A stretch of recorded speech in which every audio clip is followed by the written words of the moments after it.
Il est trempé, il est couvert de boue. Il a froid, il a faim, il est seul. Il est à des dizaines de milliers d'années-lumière de chez lui. Ici, la pesanteur, elle est forte, beaucoup plus forte. Ça rend tout mouvement difficile.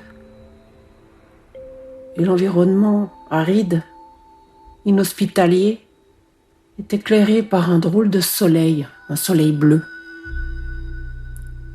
Il monte la garde.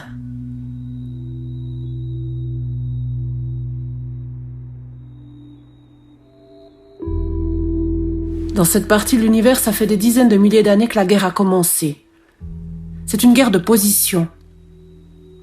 Pour les pilotes, ça va, ils sont dans leurs grands aéronefs, ils parcourent l'espace. Mais lui, le fantassin, c'est une toute autre chanson. Il est là. Il défend sa position, et il la défend encore. Il défend cette foutue planète.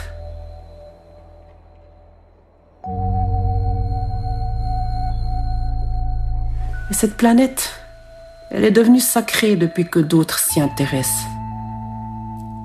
D'autres, ce sont les autres, avec un grand A.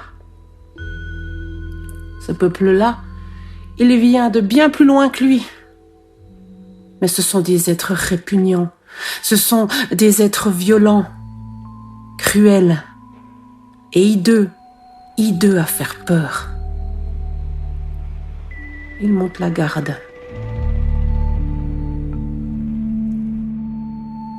La rencontre entre son peuple à lui et les autres, elle a eu lieu au centre de la galaxie. Là où le processus de colonisation a commencé sur 12 000 planètes conquises. Tout de suite, les autres se sont montrés hostiles. Pas moyen de parlementer, pas moyen de négocier. Tout de suite, ils tuent. Pas moyen d'avoir des relations pacifiques. Et depuis ce jour, chaque planète est le théâtre de combats violents. Il monte la garde.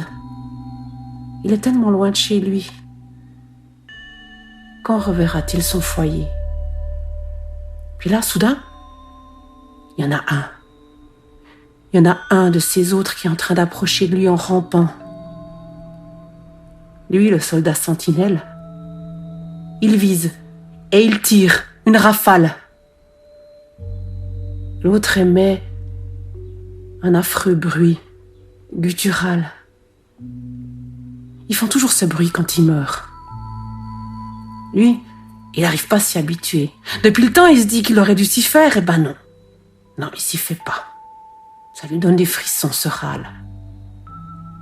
Mais ce qui lui donne encore plus de frissons, c'est quand il le voit, là, l'autre, gisant au sol, mort. Ces êtres sont tellement répugnants. Avec leurs 2 jambes seulement, et 2 bras. Et que dire de cette peau d'un blanc écœurant, lisse, nue, et sans la moindre écaille.